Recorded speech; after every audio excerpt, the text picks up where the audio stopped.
White. Yes. I'm Casey White, and I actually represent a different side. I represent the retail side of this industry, and I just wanted to kind of quickly elaborate before I touch on my speech I wrote. I just wrote a couple notes, but it was pertaining to how do officer or how does the law enforcement track back, or how do they hold accountable these shops? I've read for 5 years. I've done my due diligence in understanding the law, talking to lawyers, traveling across America to find out if I wanted to open my business here in this state. Because as you see, I do take pride in this state. The state emblem logo is in my brand, and this is my brand. I am Pippi. Everyone does call me Pippi, and this is my purpose. So excuse me if I do get a little passionate about it, but this is my purpose on this earth. I've read countless times. I think it was maybe in the ATC guidelines where if a consumer was stopped by a police officer, it's up to the police officer to basically abide and hold the person to their account. But off of the guidelines, it states that it's up to the police officer to attain the receipt that the person actually has, and then at that process, it should be referred back to the store owner. The store owner should be able to provide the COAs and the products that are approved. Now, I do work with local law enforcement. I help to educate, because one of the biggest flaws, I think, in Louisiana has been uneducation. And that's everybody. You know, that's not to insult you or anybody else, but at Pippi's Purpose, we pride ourselves in education, and we pride ourselves on educating the public on just the benefits of hemp and our industry. So moving forward, education has been key to what we do in my store. Also, the terpene, I want to elaborate on the terpene profile, the full spectrum versus broad spectrum.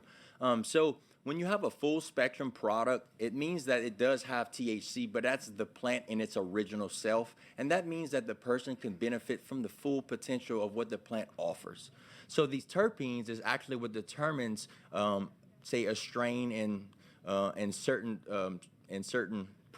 it actually determines the therapeutic effects that happens when combined with THC or combines with other cannabinoids.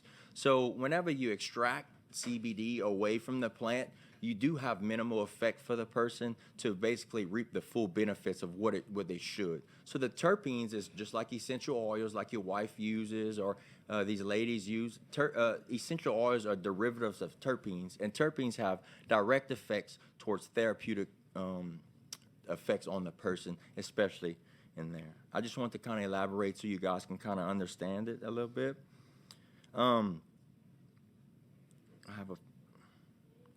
And I'm gonna go ahead and start in my speech. So, hello, my name is Casey White, and I am from Abbeville, Louisiana. Excuse my accent because I am from Vermilion Parish, so bear with me. I have been conducting business in Louisiana in the hemp industry for 5 years.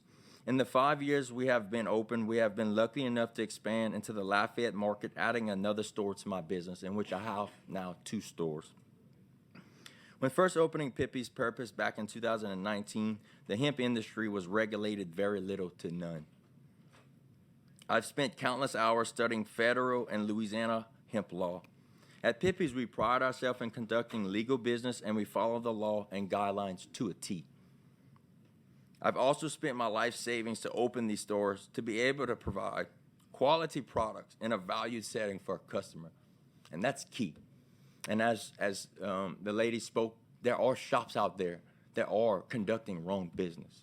And it's up to my responsibility to work with my ATC officer to either report what my customers are telling me about stores and businesses locally selling, say, gas station illegal products, basically that's not approved. And so what I do on part of my behalf is I have a contact from ATC that I work with diligently to help our industry to be successful as it should be, and not to be able to deem the rightful business owner that's conducting in the rightful way, basically.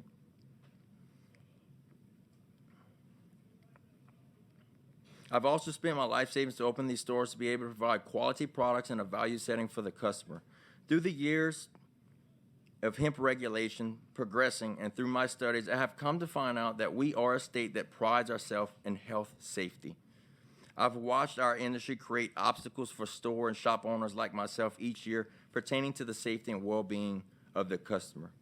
When explaining to a customer why we are so regulated, our statement to them is that Louisiana has our best interest for our health on its mind. Louisiana has been set to protect its people and make sure that we are as safe as a whole. We also comment that we must support our state in their decisions in order for us to move forward progressively. In my studies of traveling across the U.S. and spending thousands of dollars to make contacts and to learn more about regulation in other states, I've come to find out that in most states, the hemp industry is a Wild West adventure, thus allowing stores and people to have potencies of well above the potency levels that we actually require here. But I've come to experience in the store,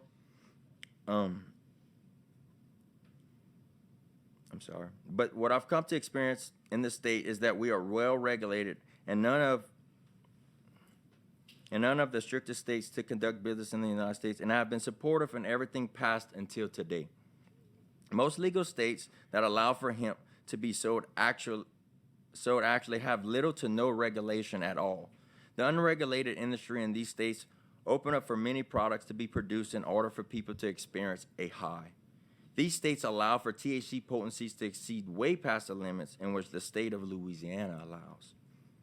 Our law in Louisiana conducts manufacturers to make products with a THC potency maximum of 1%. I've heard 0.3%. The 0.3% is actually around the Delta 9 THC potency, and that's the psychoactive component. Our law actually states that we're supposed to be below the 1% total THC. So within those guidelines, it's ensuring that we are abiding by those laws, and then it's not going to offer a psychoactive reaction as marijuana would.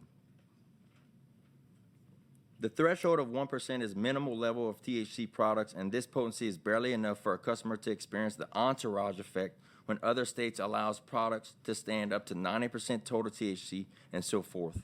I believe the regulation set in place allows for the safety and well-being for our customers to be protected as it is.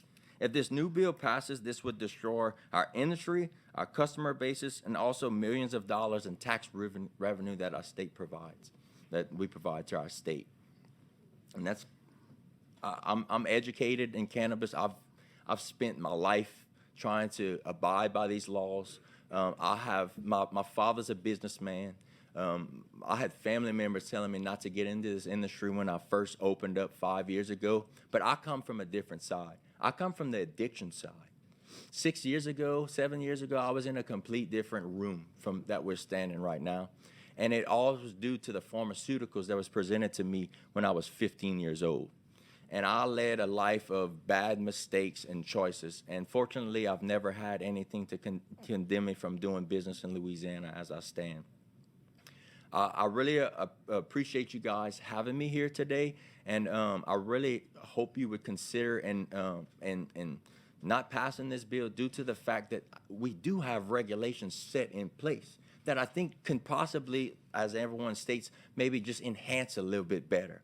There's certain businesses that's left the state, and I'm at the point right now that I want to close if this bill passes, I may close my store and move and bring my business, my family in another state because, again, cannabis is my passion. And Louisiana, though, is my passion as well. It took a lot for me to consider what kind of logo I would make, and I wanted to be proud. I wanted people to know what we are in this state, and I wanted them to show that we work together as a unity and that we work together in one. And so that's why I chose to make my logo as it is. It represents where I'm from.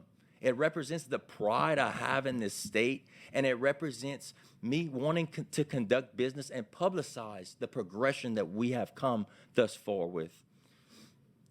If this bill passes, this may not be the replica of Pippi's Purpose anymore I may consider a bunch of different things. There are different endeavors and avenues that I am reaching into to conduct my business. But I truly appreciate each and every one of you, and you guys have a great day. Yes, sir. Thank you for your testimony.